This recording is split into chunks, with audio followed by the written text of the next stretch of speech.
قاضی ابو یوسف کے مرض الموت میں ان کی زبان سے یہ الفاظ نکلے، اللہ کی قسم میں نے کبھی زنا کا ارتکاب نہیں کیا، اللہ کی قسم میں نے فیصلہ دینے میں کبھی بھی ظلم و زیادتی سے کام نہیں لیا، اور نہ ہی میں اپنے بارے میں کسی بات سے خوف کرتا ہوں۔ البتہ ایک بات کا خدشہ ضرور ہے جو مجھ سے سرزد ہو گئی تھی۔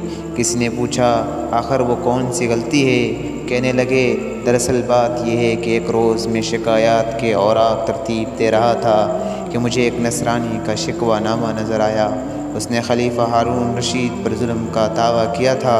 اس کا کہنا تھا کہ ہارون رشید نے اس کی ایک جاگیر پر ناجائز قبضہ کر رکھا ہے۔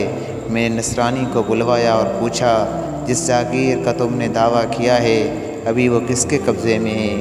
نصرانی، امیر المومنین ہارون رشید کے قبضے میں ہے۔ قاضی ابو یوسف کہنے لگے، اس کی جاگیر کی آمدنی کون لیتا ہے؟ نصرانی بولے، امیر المومنین۔ چنانچہ میں نے اس کا شکوہ بھی دوسرے لوگوں کے اوراق کے ساتھ رکھ لیا۔ دوسرے دن جب عدالت کا دروازہ کھلا تو میں نے اپنی نشست سنبھالی اور یکے بعد دیگرے ان لوگوں کا نام پکارنے لگا جن کے نام میرے اوراق میں درج تھے۔ نصرانی کا نام بھی آیا اور میں نے اسے پکارا۔ وہ جب عدالت کے سامنے حاضر ہوا تو میں نے امیر المومنین کے خلاف اس کا شکایت نامہ پڑھا۔ امیر المومنین نے اپنے خلاف مقدمہ سن کر کہا، نصرانی نے جس جاگیر کا ذکر کیا ہے وہ تو ہم نے اپنے دادا ابو جعفر منصور سے وراثت میں پائی ہے۔ میں نصرانی کی طرف متوجہ ہوا اور کہا، امیر المومنین نے جو کچھ کہا ہے اسے تم نے سن لیا، کیا تمہارے مقدمے کی تائید میں کوئی گواہ ہے؟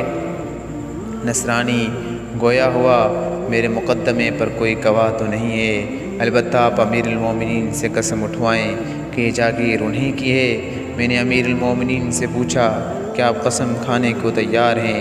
امیر المومنین نے کہا، ہاں میں قسم کھانے کو تیار ہوں۔